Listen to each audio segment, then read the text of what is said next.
Jadi ketika pernah Rasulullah bersama Abu Bakar Siddiq, kemudian Umar bin Khattab dan Utsman bin Affan radhiyallahu anhum berada di atas Bukit Uhud, Bu.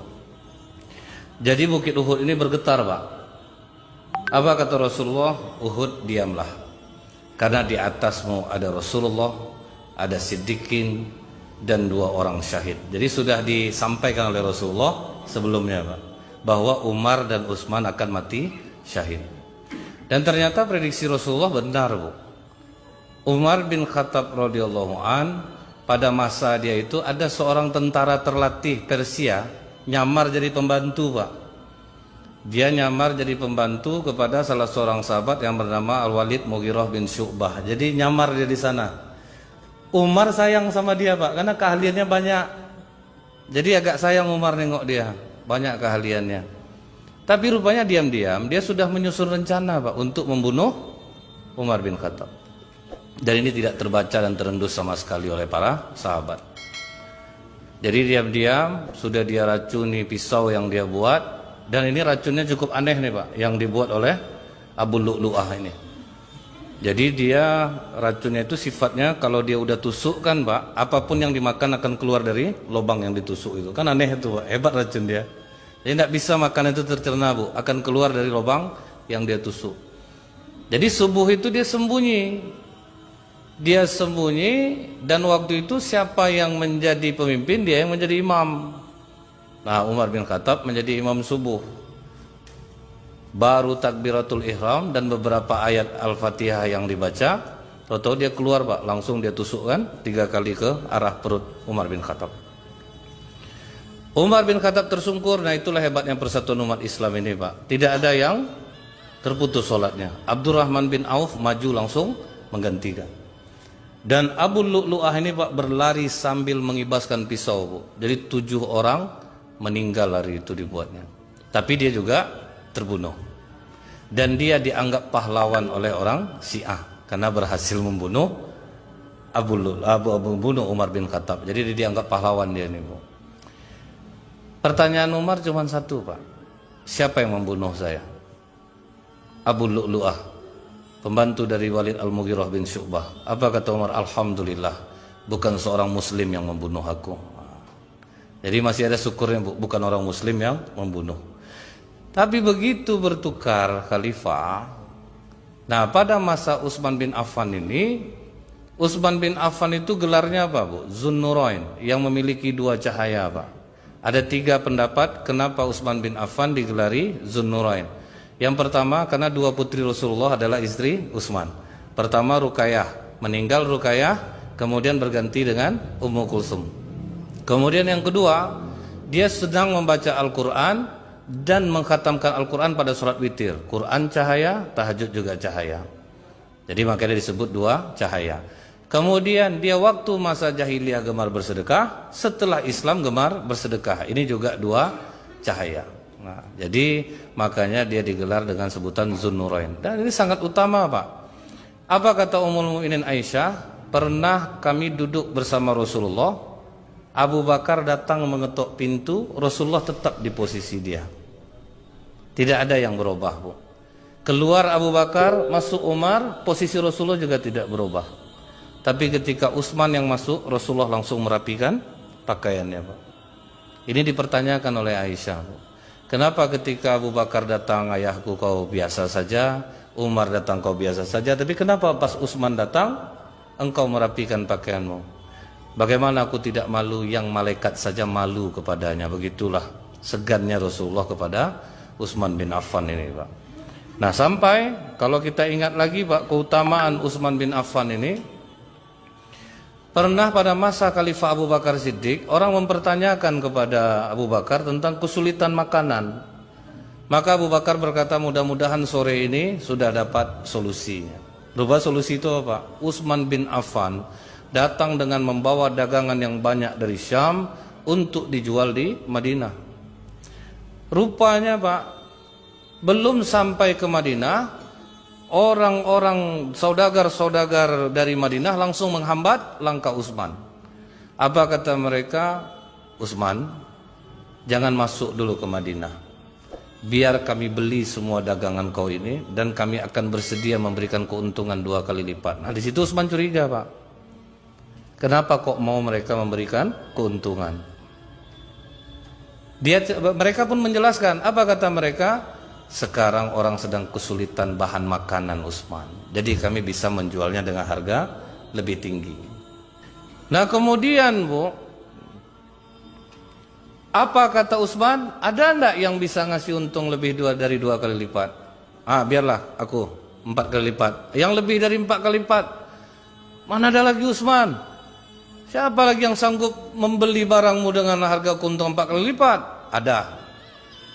Allah yang akan menggantinya. Man jaa bil hasanati falahu asru amsaluha. 1 kebaikan dibalas Allah 10 kebaikan. Maka kata Utsman, seluruh dagangan yang kubawa ini akan kuberikan gratis dan cuma-cuma kepada masyarakat Madinah. Itulah Pak, dermawannya Utsman bin Affan itu.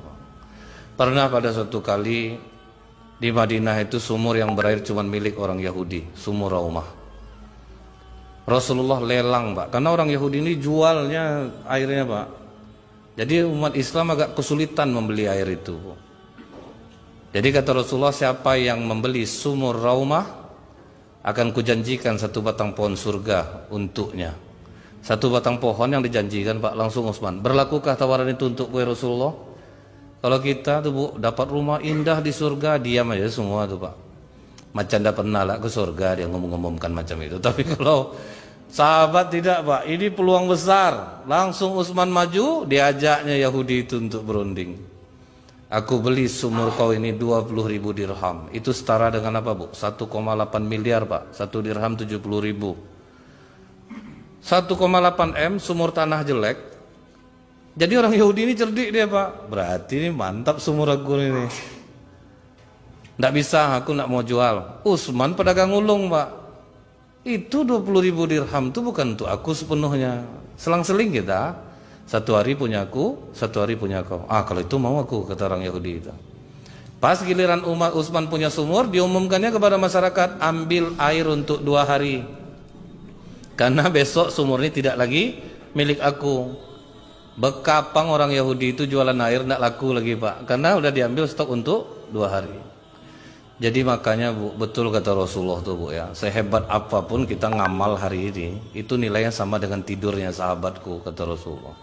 Nah jadi ini gambaran bagaimana Utsman bin Affan berinfak, bersedekah.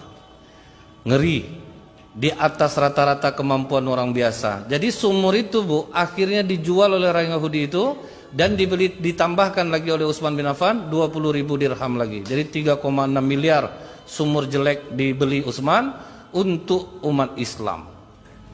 Nah kan ngeri kebaikannya nih Pak. Nah dinikahkan oleh Rasulullah dengan Ruqayyah. Wah jadi waktu dia dinikahkan oleh Rasulullah dengan Ruqayyah itu Pak, ikut hijrah ke Habsyi.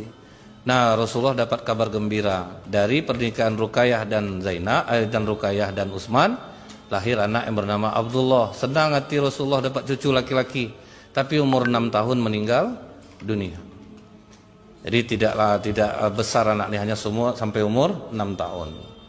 Nah waktu kembali ke Mekah dan hijrah ke Madinah, pas perang Badar, Ruqayyah jatuh sakit. Nah waktu itu Utsman bin Affan mau berangkat perang. Kata Rasulullah, jangan Utsman, jaga istrimu.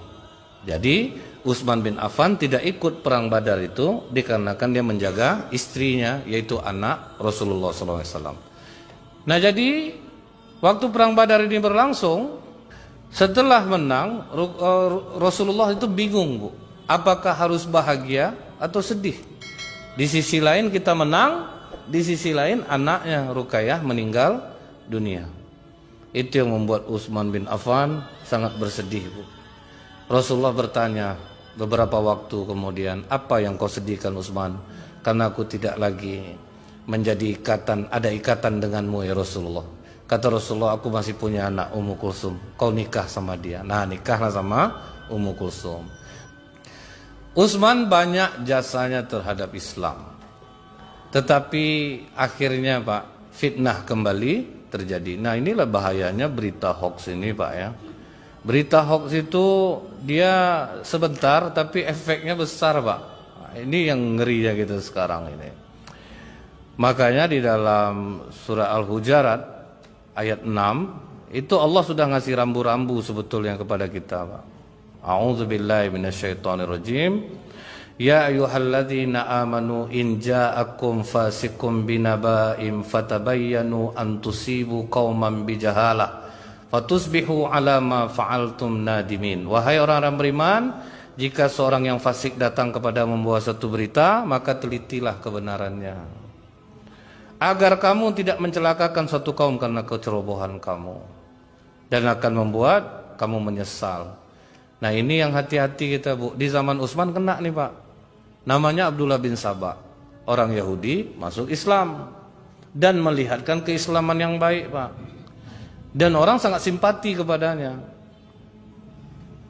Rupanya dia punya misi, Bu, untuk menjatuhkan Utsman bin Affan.